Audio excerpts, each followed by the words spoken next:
Сәлем достар, бұл Қазақ Story Time, біз бастаймыз. Көк береттердің намысы, бір бөлім, базардағы озбырлық. Бір тарау, Зейнеп әженің ауыр күні. Қаланың қақ ортасындағы ескі базар қашанда ушуға, саудагерлердің айқайымен алуан түрлі иістерге толы болатын. Бұл жерде өмір қайнап жатады. Күздің қара суығы сүйектен өтетіндей ызғарлы еді.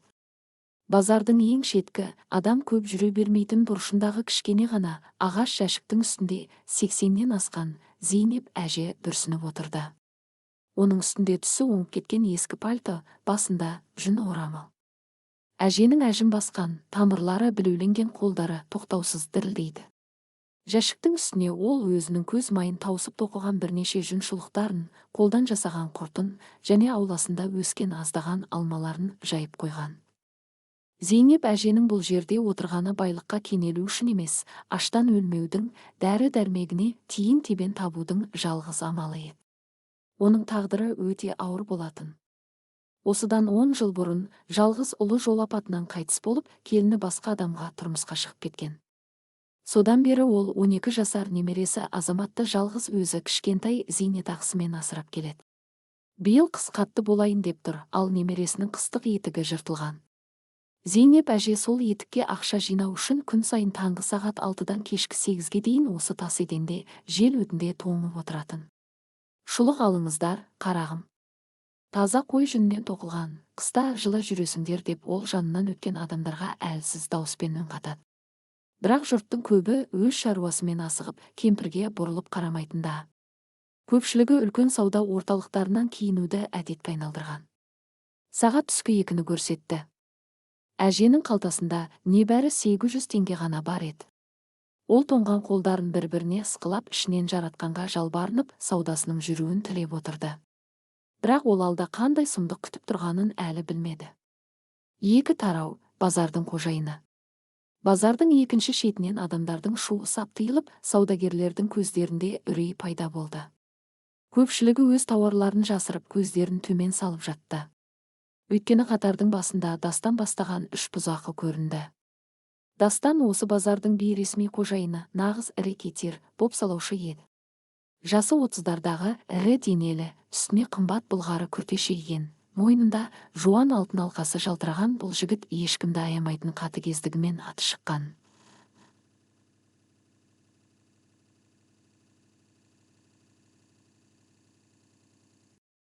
Ол өзін базардың әкімшілігіненмін деп таныстырғанымен, шын мәнінде ол жабайы 90 жылдардың әдісімен жұмыс істейтін қылмыстық топтың мүшесі болатын. Оның мақсаты осы жерде сауда жасайтын әрбір адамнан күнделікті орын салығын, дан, жинау. Төлеуден бас тартқандардың тауарын аударып, тіпті ұрып соғудан да тайынбайтын. Оның артында жергілікті жемқор полицейлер тұрғандықтан ешкім оған қарсы сөз айтуға батпайтын. Дастан қасындағы 2 нөкерімен бірге саудагерлердің қасынан өтіп келе жатты. Қане, ақшаны шығарыңдар. Бүгінгі ставка 5000 теңге. Деп айқайлады оның қасындағы шашы тақырланған ұзын бойлы көмекшісі. Бір әйел жыламсырап. Дастан бауырым, бүгін сауда мүлдем жоқ.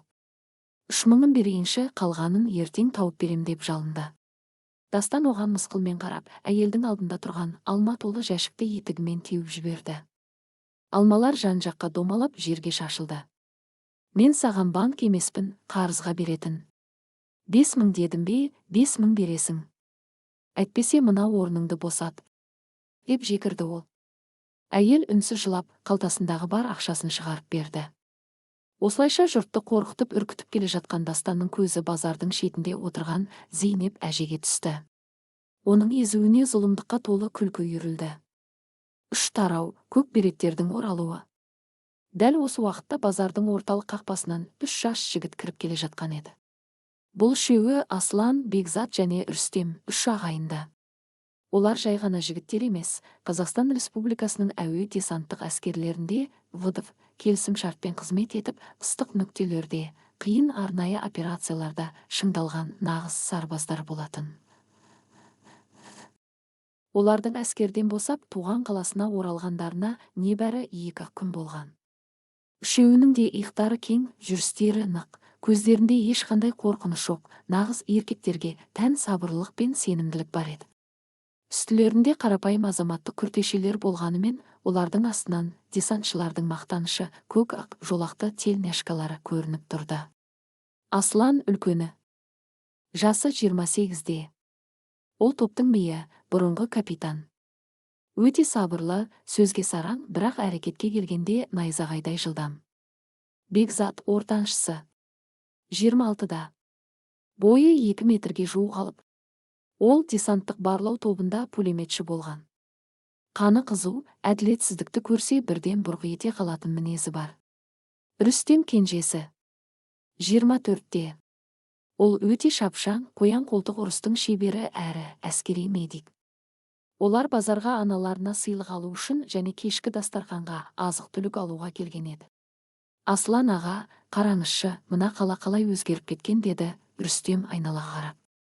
Біз тау мен таста жүргенде бұл жақта өмір қайнап жатыр. Иә, бейбіт өмір деген осы, бауырым. Енді қаруды ұмытып, қалыпты адамдарша өмір сүруге үйренуіміз керек, деді Аслан жымиып. Бекзат үлкен қауынды қолына алып салмақтап көріп тұрды. Ол әскери өмірден кейін осындай қарапайым нәрселерден рахат алып жатқан еді. Олар базардың ішімен бейбіт түрде әзілдесіп келе жатты. Бірақ олардың бойындағы жауынгерлік инстинкт, қоршаған ортаны бақылау қабілеті ешқашан сөнген емес. Олардың құлақтары мен көздері айналадағы әрбір сыбдырды бақылап тұратын. 4 тарау, қатыгездіктің шегі. Дастан Зейнеп әженің алдына келіп тоқтады. Оның ірі денесі кемпірдің үстінен төніп тұрды. Күннің нұры көлеңкеленіп, әженің бойын қорқыныш биледі. Ей, кемпір, деді Дастан сағыз шайнап тұрып. Сенің бұл жерде тегін отырғаныңа 1 апта болды. Саған ескерттім ғой, орын үшін ақша төлеу керек деп. Зейнеп әже орнынан әрең көтеріліп дірілдеген дауыспен.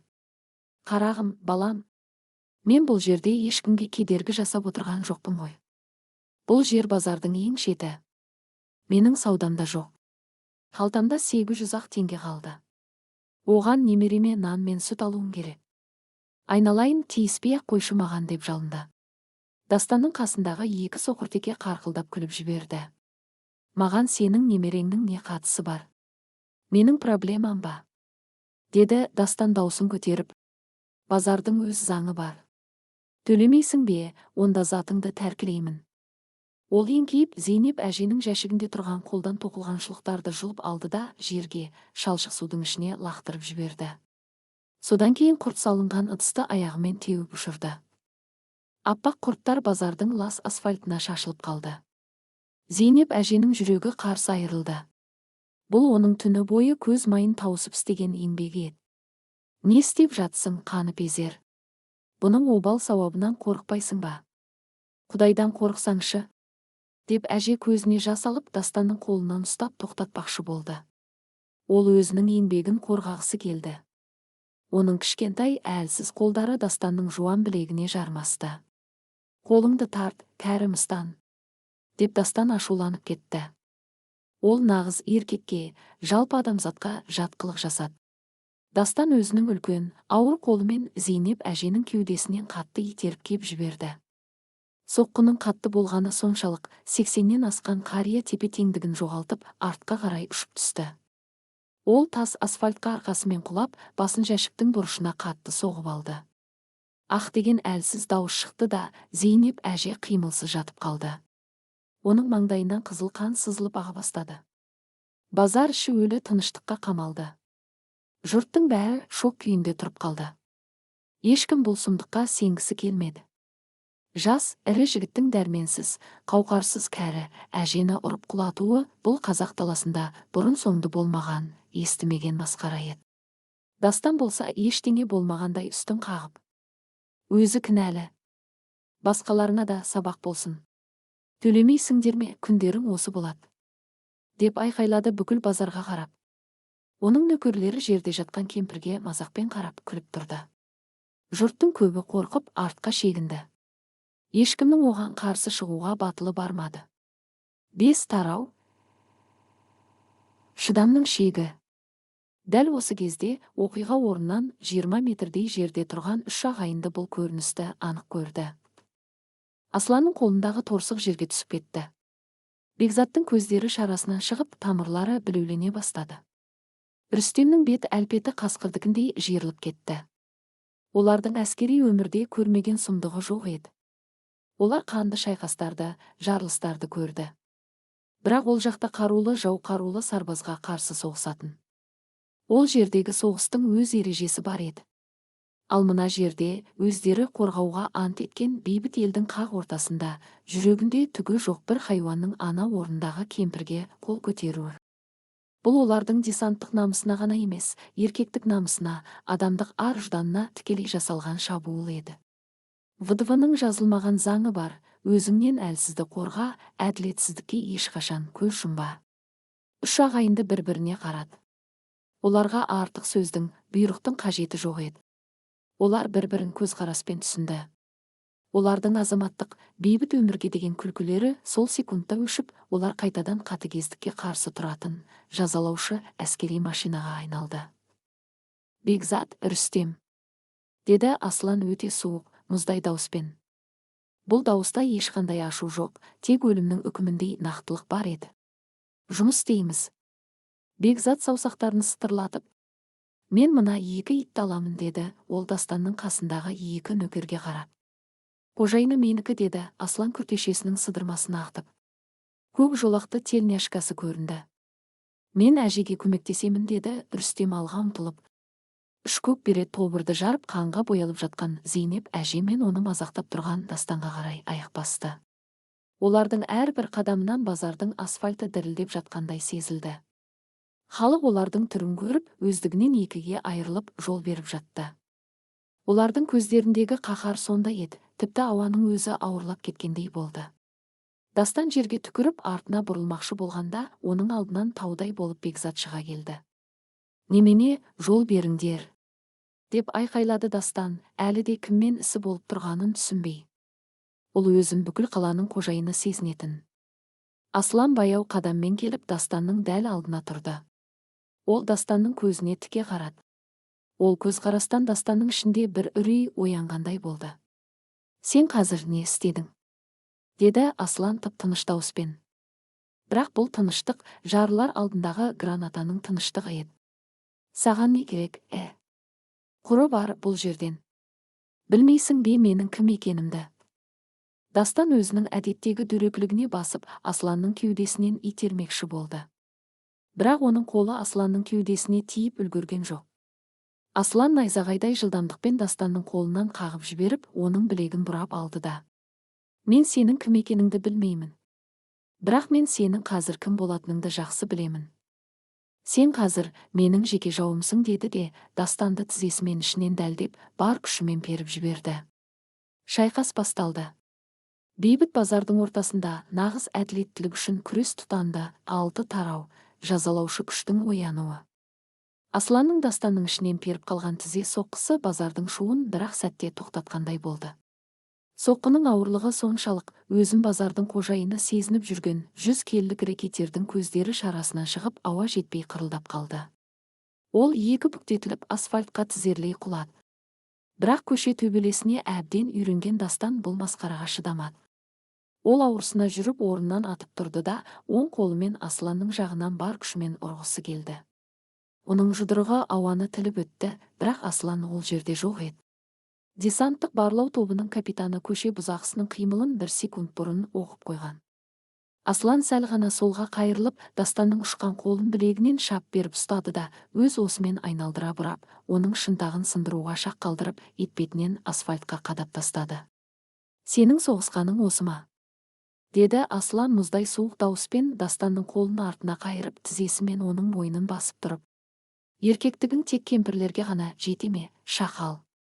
Дәл осы 20 секундтың ішінде екінші флангта, бүйірде, нағыз ит тартқыш жұмыс істеп жатқан еді. Дастанның қасындағы екі нөкері Асланға ұмтылмақ болғанда, олардың алдынан 2 метрлік алып Бекзат шыға келді. Қайда асықтыңдар, қыздар? Сендердің билеттерің менде, деді Бекзат қатыгездікпен жымиып. Нөкерлердің бірі, шашы тақырланғаны, қалтасынан көбелек пышағын суырып үлгерді. Пышақтың жүзі күн сәулесімен шағылысты. Халық арасынан әйелдердің шыңғырған дауысы шықты. Ойбай, пышағы бар. Қашыңдар. Бірақ Бекзат қашқан жоқ. Қарулы содырлар мен талай мәрте бетпе-бет келген пулеметші үшін бұл жалаңбас бұзақының пышағы ойыншық сияқты еді. Тақырбас пышақты Бекзаттың ішіне қарай сілтеген сәтте, Бекзат найзағайдай жылдамдықпен оның қарулы қолын қағып жіберіп, екінші қолымен оның тамағынан шап берді.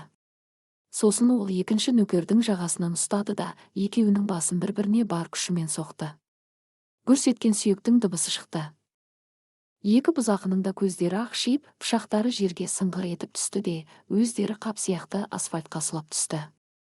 Бекзат үстіндегі шаңды қағып қойып, ВДВ-ның пулеметшісіне пышақпен келу өз ажалына билет сатып алумен тең, ақымақтар деп күңкілдеді. Бүкіл төбелес 20 секундқа созылды.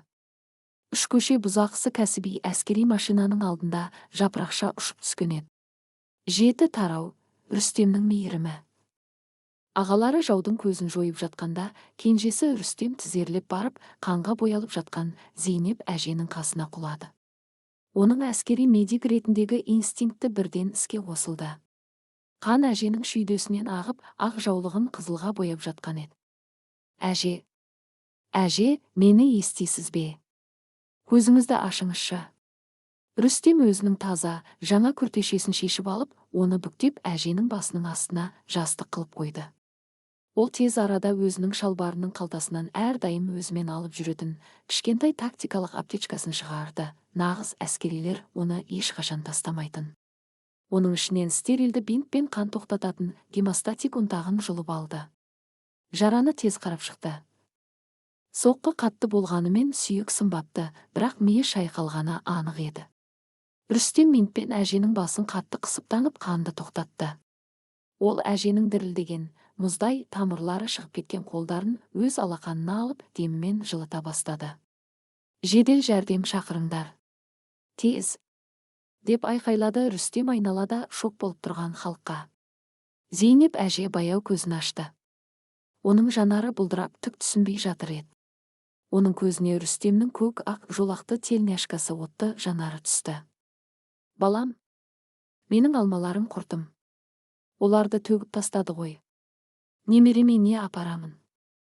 Деді әже ауырсына аңырсып. Ол тіпті өз жарақатын емес, жерде шашылып жатқан еңбегін, үйде аш отырған немересін ойлап жатты. Бұл сөздер Рүстемнің жүрегіне қорғасын оқтай қадалды. Ана мен әженің қадірін жақсы білетін жігіттің көзіне жас тығылды. Алаңдамаңыз, әжетайым. Сіздің бірде-бір алмаңыз далаға кетпейді. Бәрі орнында болады, уәде беремін. Тек қозғалмаңызшы, деп Рүстем әженің маңдайынан сүйді. Осы сәтті көріп тұрған базардағы саудагер әйелдердің көбісі жылап жіберді. Олар қорқыныштарын жеңіп Рүстемге көмектесуге жүгіріп келді. Біреуі ыстық шай әкелсе, екіншісі көрпеше әкеліп жапты. Айналадағы халықтың қорқыныш мұзы еріп, олардың орнын бірлікпен ашу баса бастады. 8 тарау, тәубеге келу және жердегі алмалар. Аслан әлі де Дастанның мойнын асфальтқа басып тұрған болатын.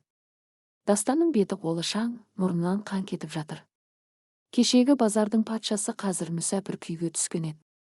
Жібер мені. Менің кім екенімді білесіңдер ме? Сендер өліп кеттіңдер деп есептей беріңдер. Менің ағам Қасқыр, Қайрат деген авторитет. Ол сендерді жердің астынан болса да тауып тірідей сояды. Полицияда біздің қолда. Деп Дастан қырылдап жатып та қоқан лоқысын қоймады. Ол қорқыту арқылы құтылып үйренген еді. Аслан бұл сөздерді естігенде, оның жүзінде бір тамшыда қорқыныш пайда болмады. Ол Ауғанстан шекарасында, таудағы арнайы операцияларда өліммен талай бетпе-бет келген адам. Қандай да бір көше бандиті оны қорқыталамын деп ойлауы күлкілі еді. Аслан Дастанды жағасынан жұлқып көтеріп алды да, оны тізерлетіп қойды. Тыңда мені, шақал, деді Аслан оның құлағына сыбырлап, бірақ бұл сыбыр бүкіл базарға естілді. Маған сенің қасқырың да, сенің сатқын полицияң да бәрібір. Біз отанды қорғауға ант бердік, ал отан ол сен сияқты паразиттер емес. Отан мына қанға боялып жатқан ана. Енді жақсылап тыңда. Қазір сен мына шалшық судың ішіндегі алмалардың бәрін, әрбір шұлықты, шашылған құрттың әрбір түйірін өз қолыңмен теріп, мына жәшікке қайта саласың. Сосын ол әжеден тізерлеп кешірім сұрайсың. Дастан басын шайқап. Жоқ, мен ешқашан деп үлгергенше жанына Бекзат келіп тоқтады. Бекзат өзінің алып қолымен Дастанның желкесінен бүріп ұстады да. Менің ағам саған 2 рет қайталамайды, Қыстеке. Тер алманы, деп оның басын шалшық суға қарай күшпен еңкейтті. Дастан өзінің қасында жатқан, естерінен танып қалған 2 нөкеріне қарады. Оған ешкім көмекке келмейтінін, бұл жігіттердің оны шынымен өлтіріп тастаудан тайынбайтынын көздерінен оқыды. Оның тәкаппарлығы сынып қорқынышқа ұласты. Ол қалтыраған қан болған қолдарымен базардың лас суының ішінен Зейнеп әженің алмаларын тере бастады. Ол әрбір алманы алған сайын, оны базардағы жүздеген халық бақылап тұрды. Міне, нағыз еркектер. Жарайсыңдар, жігіттер, деп халық арасынан біреу айқайлады. Бұған дейін үнсіз қорқып келген саудагерлер қол шапалақтап десантшыларға қолдау білдіре бастады. Бұл базардағы қорқыныш режимінің құлаған сәті еді. 9 тарау, қаһармандардың серті. Арада 10 минут өтпей, базарға сиренасын қосып жедел жәрдем көлігі жетіп келді. Дәрігерлер Зейнеп әжені зембілге салып жатты. Рүстем дәрігерлерге әскери терминмен нақты не болғанын, қандай алғашқы көмек көрсеткенін түсіндіріп берді.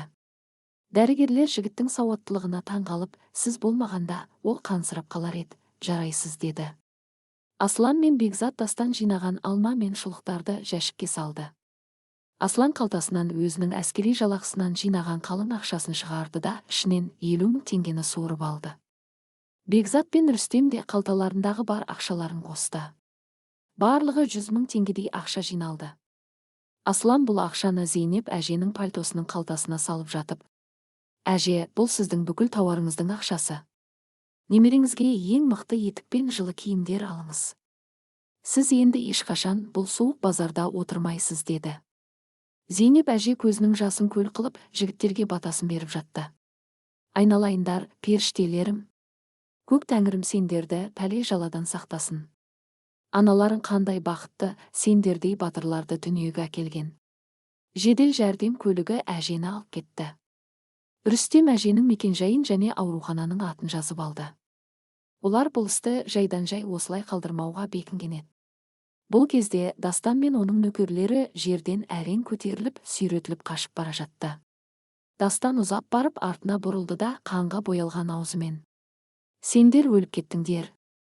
Менің ағам Қасқыр сендердің шектеріңді ақтарады. Бүкіл қала оның қолында. Күтіңдер, деп қорқытты. Бекзат оған қарай ұмтылмақшы болғанда Аслан оны тоқтатты. Қоя бер оны. Ол бізге керек емес. Бізге сол Қасқыр керек. Егер ол мына қаланы қорқытып, аналарға қол көтеретін жүйе құрған болса, демек біздің соғысымыз енді басталды, деді Аслан сабырлы, бірақ тастай қатты дауыспен.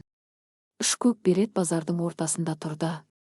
Олар азаматтық өмірге демалуға келген еді, бірақ олардың отан алдындағы борышы шекарада ғана емес, өз қаласының көшелерінде де жалғасатынын түсінді.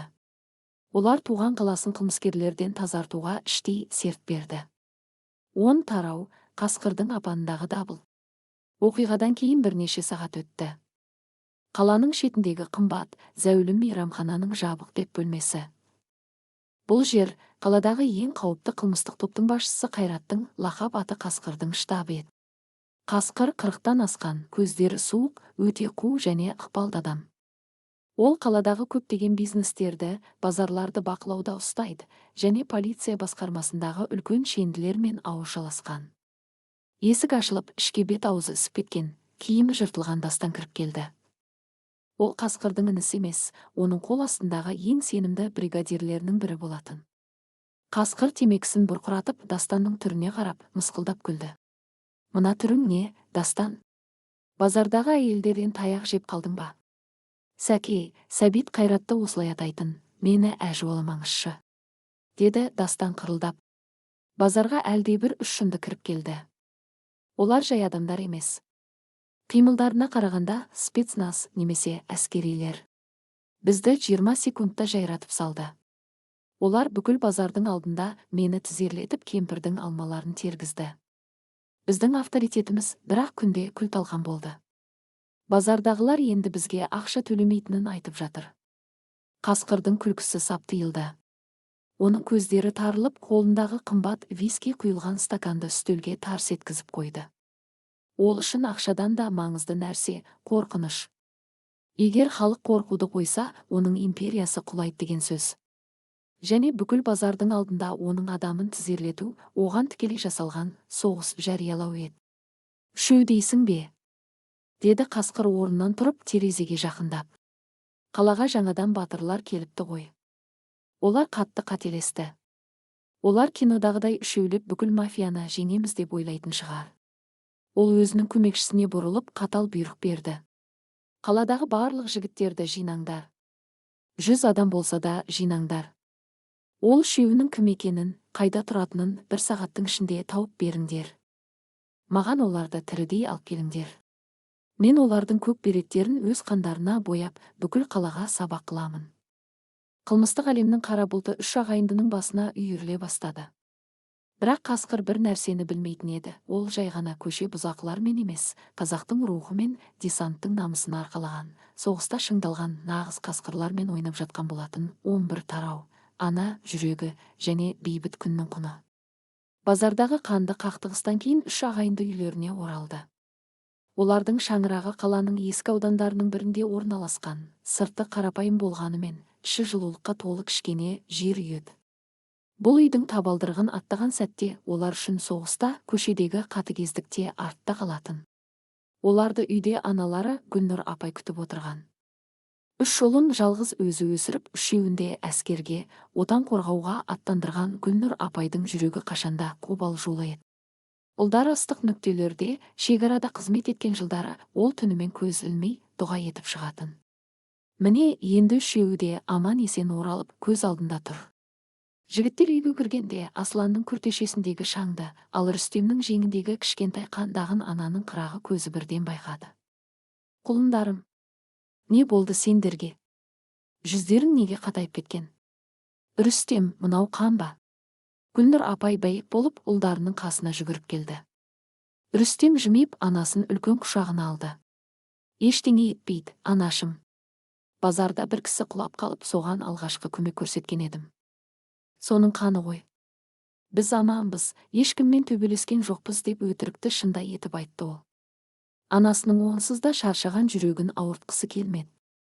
Бекзат та анасының маңдайынан сүйіп: «Анашым, біз сізге базардан тәттілер мен жаңа орамал әкелдік. Уайымдамаңызшы, біз енді үйдеміз ғой. Сіздің 3 батырыңыз қасыңызда болғанда, сізге ешкім тиісе алмайды» деді.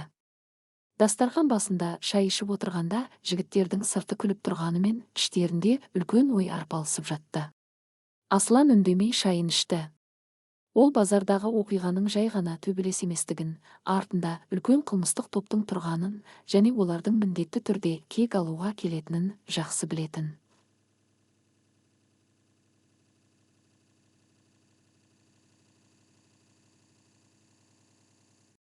Біздің үйге қауіп төнуі мүмкін. Олар бізді іздейтіні анық. Анамызды қорғауымыз керек деп ойлады Аслан ішінен.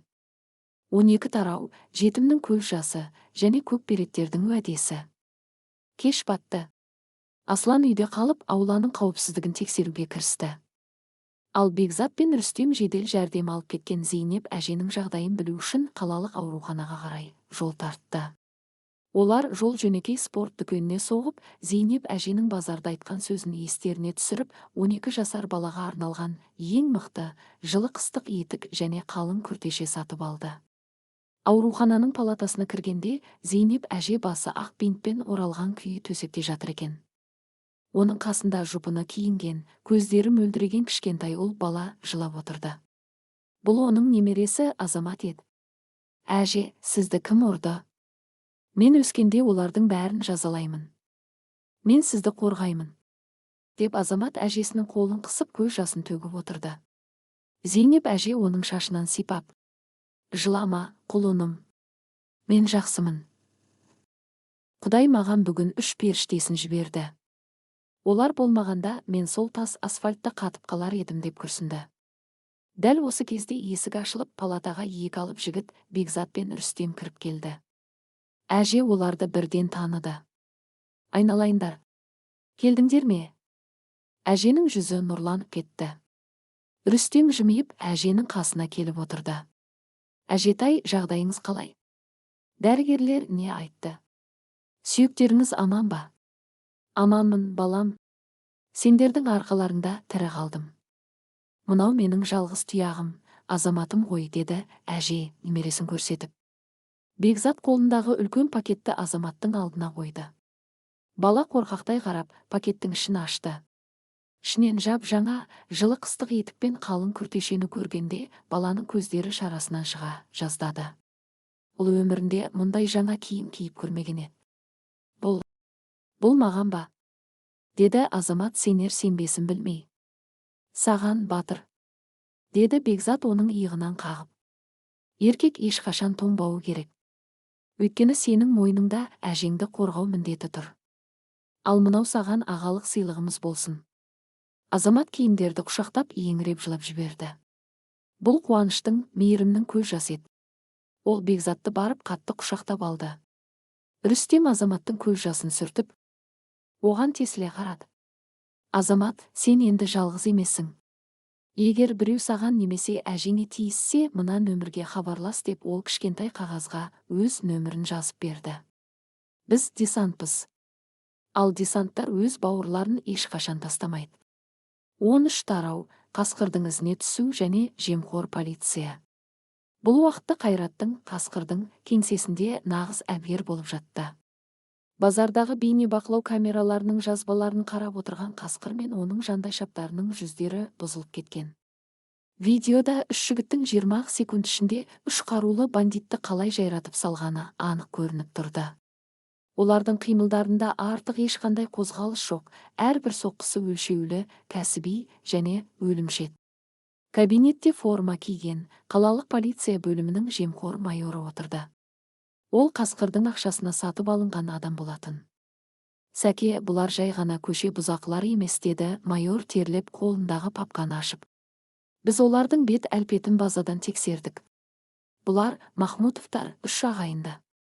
Үшеуі де қарулы күштердің элиталық бөлімшелерінде, әуе десанттық әскерлерінде ВДФ қызмет еткен.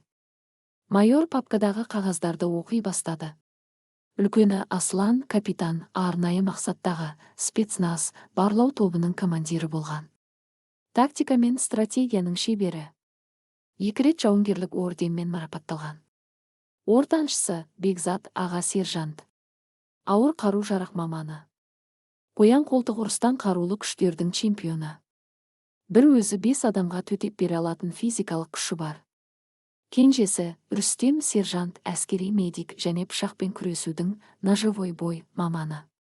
Жылдамдығы сұмдық. Қасқырдың қасындағы жігіттер бұл мәліметтерді естігенде жұтынып қалды. Олар көшеде пышақ сермеп үйренгенімен нағыз соғыс көрген кәсіби жауынгерлерге қарсы шығудың немен аяқталатынын іштей сезді. Бірақ қасқырдың эгосы бұған жол бермеді. Ол үстелді бар күшімен ұрып жіберді. Маған бәрібір олар кім болса да, Рембо болса да, бұл менің қалам. Олар менің базардағы бизнесімді тоқтатып, авторитетімді жермен жексен етті. Егер мен оларды қазір сындырмасам, ертең бүкіл қала маған бағынуды қояды. Дастан, сенің қарамағына ең мықты 15 жігітті беремін. Олар ауруханадан шыққан кезде бұқпандай засада жасаңдар. Темір арматура, кастет, травматикалық тапанша бәрін алыңдар. Оларды мүгедек қылып маған алып келіңдер. 14 тарау, түнгі тұзақ, қараңғыдағы айқас. Ауруханадан шыққан Бекзат пен Рүстем үйге қарай жаяу беттеді. Қала көшелерінде күздің суық желі ұлып, көше шамдары әлсіз ғана жарық беріп тұрған. Олар аурухананың артындағы ескі, қараңғы саябақтың ішімен төтелеп өтуге шешім қабылдады. Саябақтың ортасына жеткенде Рүстем кілт тоқтап қалды. Оның әскери инстинкті, қауіпті сезу қабілеті іске қосылды. Айнала тып-тыныш болғанымен, бұл тыныштықтың артында үлкен қауіп жасырынып тұрғанын оның денесі сезді. Бекзат, деді Рүстем ақырын ғана сыбырлап. Бізді аңдып жүр. Сағат 3-те оң жақ артта 3 адам, сағат 9-да сол жақта 2 адам. Алдымызда тағы 5 бар сияқты. Олар бізді қоршауға алды.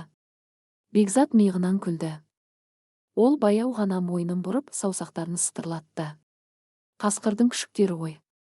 Базардағы сабақ оларға аздық еткен екен. Рүстем, бауырым, жаттығу жасап алайық. Бірақ өлтіріп қойма, бізге олар тірі керек. Ағаштардың көлеңкесінен 15-ке жуық қаруланған бандит шықты. Олардың қолдарында темір арматуралар, бейсбол биталары және пышақтар бар еді. Оларды Дастан бастап келді. Оның мұрны әлі де таңулы, бірақ көзінде кек оты жанып тұрды. Енді қашып құтыла алмайсыңдар, десанттар, деп Дастан айқайлады. Бұл сендерге базар емес. Бұл жерде сендерді ұрып өлтіреміз де, көміп тастаймыз. Жігіттер, өлтіріңдер бұларды. 15 адам екі жігітке қарай жан-жақтан лап қойды. Бұл қарапайым адам үшін өліммен тең жағдай еді. Бірақ ВДВ сарбаздар үшін бұл үйреншікті тактикалық жағдай. Бекзат бірінші болып шабуылға көшті. Оған қарай темір арматурамен ұмтылған екі бұзақының соққысын ол сол қолымен қағып жіберіп, оң қолымен екеуінің де кеудесінен кезек-кезек ауыр соққы жасады. Соққының күші сондай, екі бандит ауада ұшып барып ағашқа соғылды. Рүстем қараңғылықты өз пайдасына қолданды. Ол өте төмен отырып, аяқтан шалу, подсечка әдісімен 3 адамды қатарынан құлатты. Жерге құлағандардың қолдарындағы биталарын тартып алып, өздерінің аяқ қолдарын қаққан қазықтай сындырып жатты. Оның қимылдары судай ағады, ешбір артық қозғалыс жоқ. Пышақ сілтегендердің білектерін бұрап, өз қаруларын өздеріне тастататын. Дастан алыстан қарап тұрып, өз көзіне өзі сенбеді. Оның ең мықты деген 15 жігіті екі адамның алдында жапырақша ұшып жатыр еді. Бұзақылар тобыры ешқандай тактикасыз, бірін-бірі кедергі жасап ұмтылса, Бекзат пен Рүстем арқаларын бір-біріне тіреп, тамаша үйлесіммен 360 градусты қорғаныс шеңберін құрып соғысты. Бір кезде бұзақылардың бірі қалтасынан травматикалық тапанша шығарып, Рүстемді көздеді. «Рүстем, қару!» деп Бекзат айқайлап үлгерді. Рүстем жалт бұрылып, жерден бір уыс топырақты алып, тапанша кезенген адамның көзіне қарай лақтырып жіберді. Бұзақы көзін басып қалған 1 секундтың ішінде Рүстем оған ұшып жетіп, тапанша ұстаған қолын тізесімен қатты ұрып сындырды да қаруды тартып алды. Содан кейін тапаншаны өзіне бағыттап, «Кімнің өмір сүргісі келеді, қаруын тастап жерге жатсын», деп бақырды. 3 минут. Бар болғаны 3 минуттың ішінде 14 адам қан жоса болып жерде ыңырсып жатты. Олардың сүйектері сынған, тістер түскен. Тек Дастан ғана қорқыныштан сіресіп қозғала алмай тұрып қалған еді. 15 тарау, соғыс жариялау. Бекзат Дастанға қарай баяу қадаммен жақындады. Дастан қалтырап шегіне берді, бірақ артында үлкен ағаш тұрғандықтан қашар жері қалмады. Бекзат оның жағасынан ұстап, жерден 1 метр жоғары көтеріп алды. 100 келлік Дастан Бекзаттың қолында кішкентай қуыршақтай ілініп тұрды. «Мен саған не айттым бағана? Менің ағам екінші рет қайталамайды деп едім ғой», деді Бекзаттың көздерінен от шашырап. «Жібер. Жібер мені. Қасқыр сендерді тірі қоймайды. Сендердің үйлеріңді өртеп жібереді», деп Дастан жанұшыра айқайлады. Осы сөзді естігенде Рүстемнің көздері қарауытып кетті. Ол Дастанның қасына келіп, оның шашынан жұлып алды. «Біздің үйімізді, біздің анамызды ма? Егер сендердің лас қолдарың біздің шаңырағымызға 1 сантиметр жақындайтын болса, мен сендердің барлығыңды тірідей сойып, терілеріңді базарға іліп қоямын».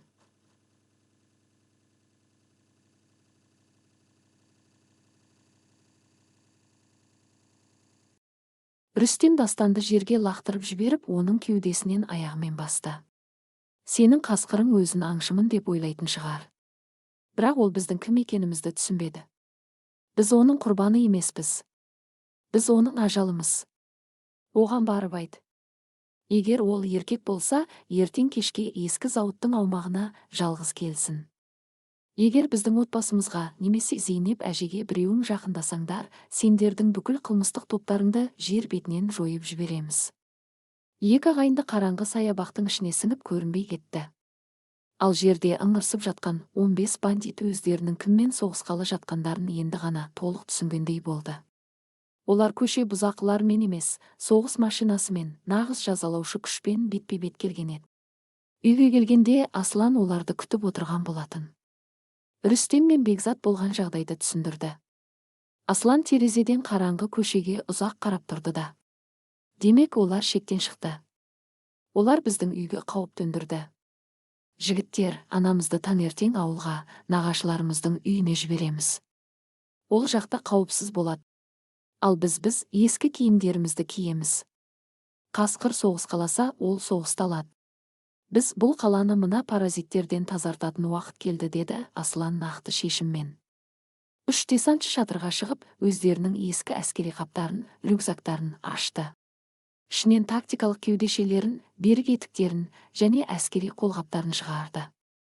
Бұл енді жай ғана төбелес емес, бұл әділеттілік үшін, отанның ішіндегі жауларды жою үшін басталған нағыз соғыс еді. 16 тарау, соғысқа дайындық және анамен қоштасу.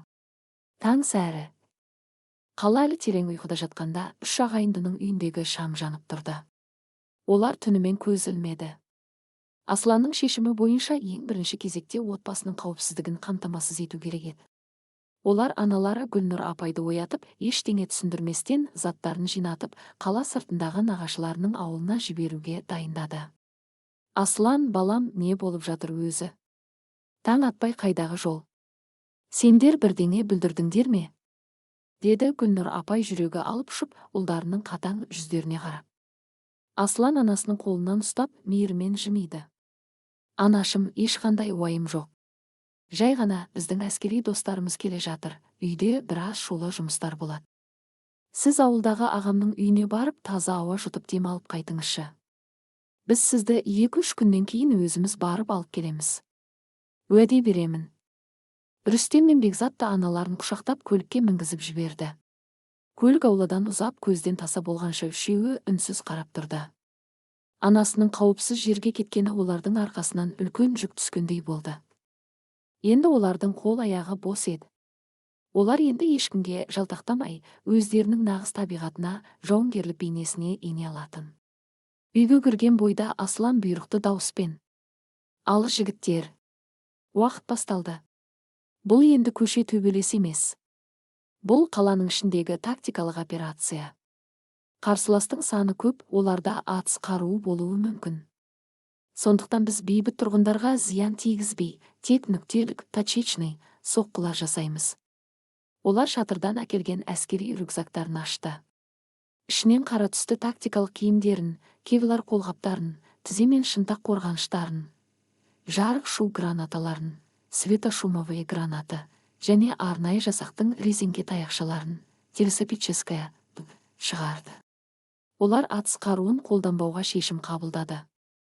Өйткені олардың мақсаты өлтіру емес, қылмыскерлерді заң алдында жауапқа тарту үшін сындыру және қорқыту еді. Үшеуі қатар тұрып, бір-бірінің жарақтарын тексерді.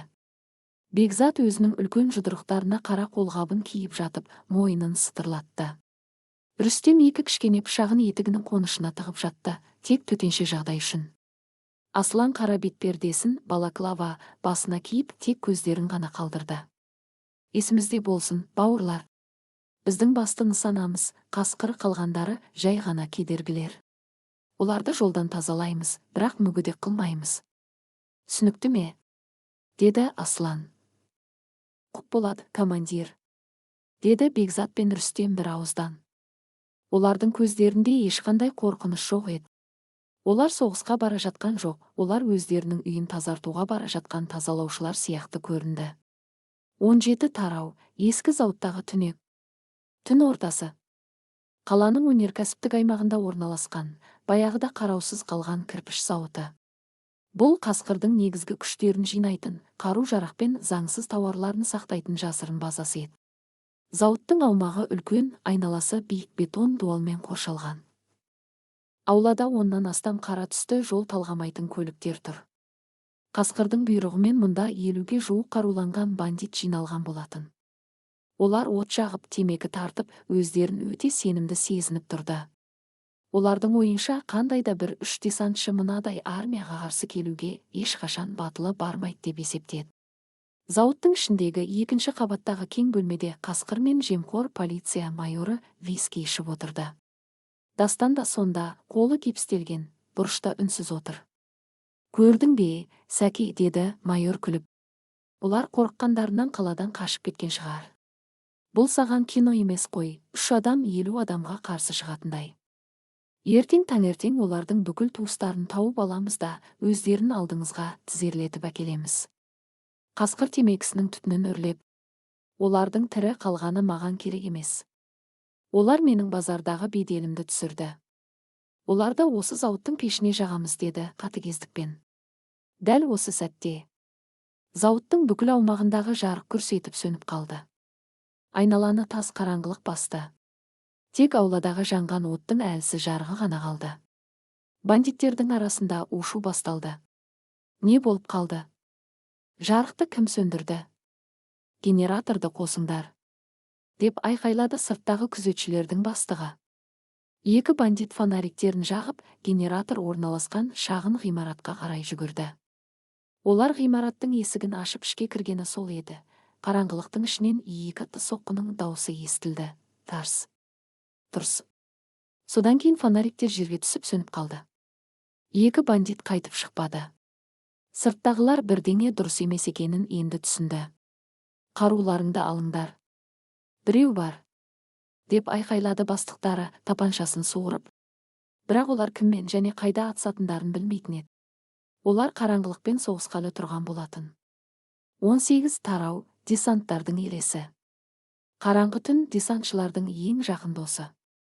Аслан, Бекзат және Рүстем зауыттың аумағына әлдеқашан кіріп алған еді.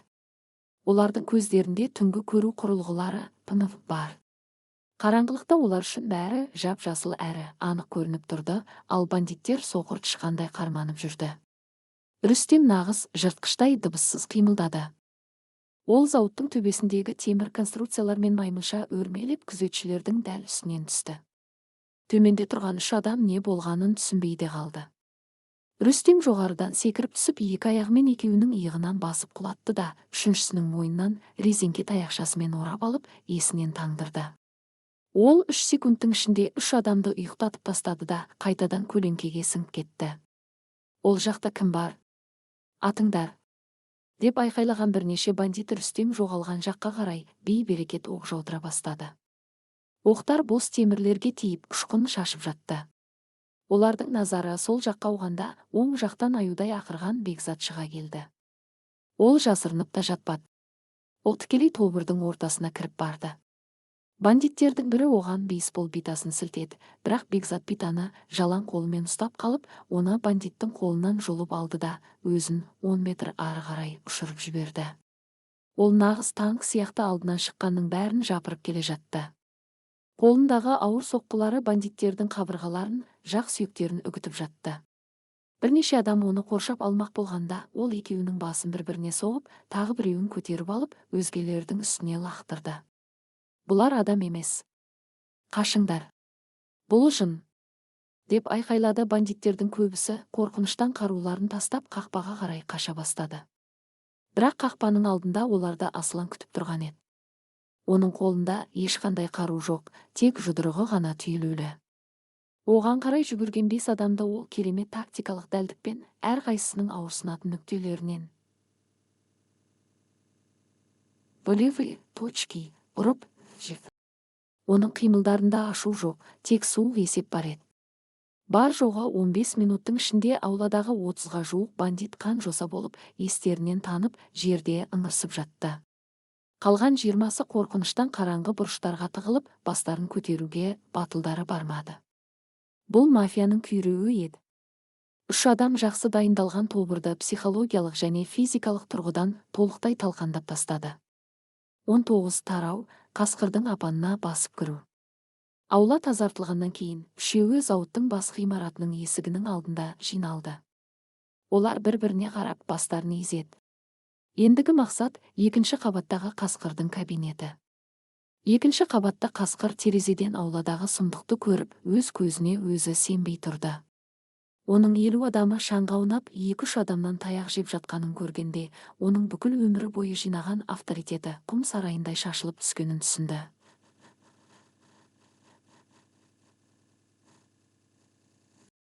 Сәке, олар келе жатыр. Олар бізді өлтіреді, деді жемқор майор қалтырап тапаншасын қолына алып. Оның жүзінен қан қашып кеткен еді. Дастан болса бұрышта тығылып, мүлдем үн шығарудан қалған. Есікті жабыңдар. Дивандар мен тіреңдер. Аттыңдар, егер кірсе. Деп бақырды Қасқыр, өзінің үстелінің суырмасынан Калашников автоматын шығарып. Олар ауыр темір есікті құлыптап, артын жиһаздармен тіреп қойды. Бөлменің ішінде өлім тыныштығы орнады. Олар дәлізден келе жатқан ауыр бәтеңкелердің дыбысын естіді. Қадамдар есіктің алдына келіп тоқтады. Кенеттен темір есіктің астынан бөлме ішіне кішкентай, қара түсті цилиндр домалап кірді. Майор оған қарап: "Бұл не?" деп үлгергенше: "Гүрс, жарқ, шу гранатасы, светошумовая граната жарылды." Бөлменің іші миллиондаған люмен жарыққа толып, құлақ жарғыш дыбыс бөлмедегілердің миын сөндіріп тастағандай болды. Қасқыр, майор және Дастан көздерін басып, құлақтарынан қан ағып, еденге құлап түсті. Олар уақытша соқыр әрі саңырау болып қалған еді. Сол секундта ауыр темір есік сыртынан тебіліп, топсасынан жұлынып түсті. Түтін мен шаңның арасынан бөлмеге 3 көк берет кіріп келді. Олардың бейнесі нағыз жазалаушы періштелердей көрінді. Рүстем бірден майордың қолындағы тапаншасын теуіп ұшырып, оны жерге ішімен жатқызды да, қолдарын артына қайырып, пластик хомут пен стяжка ұстады. Полиция формасын киіп алып, қылмыскерге қызмет етуге ұялмайсың ба, сатқын? Деді Рүстем оның бетіне түкіріп. Бекзат бұрышта қалтырап жатқан Дастанды жағасынан жұлып көтерді. Базардағы батырлығың қайда қалды, Дастан? Сенің орның осы бұрыш, деп оны диванға лақтырып тастады. 20 тарау, Қасқырмен бетпе-бет және нағыз сот. Аслан жарық шу гранатасынан енді ғана есін жиып, көзін уқалап жатқан Қасқырға жақындады. Қасқыр жерде жатқан автоматына қарай ұмтылмақ болғанда: